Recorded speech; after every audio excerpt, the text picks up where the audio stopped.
Tại Cà Mau, bước vào cao điểm mùa khô hạn, tình trạng khan hiếm nước sinh hoạt vẫn còn xảy ra ở nhiều địa phương. Trước thực trạng này, tỉnh Cà Mau đã tập trung nhiều giải pháp nhằm đảm bảo nguồn nước cho người dân.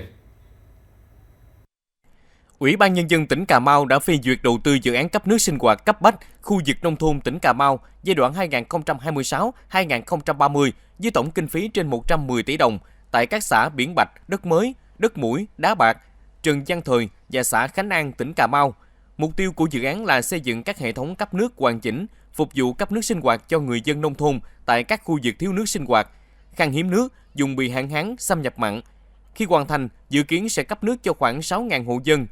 Lãnh đạo Ủy ban Nhân dân tỉnh giao Trung tâm Nước sạch và Vệ sinh môi trường nông thôn tỉnh Cà Mau làm chủ đầu tư, phối hợp chặt chẽ với địa phương và đơn vị tư vấn khảo sát để nhanh tiến độ triển khai, đánh giá thực trạng công trình, đảm bảo phát huy hiệu quả đầu tư khi đưa công trình vào khai thác sử dụng.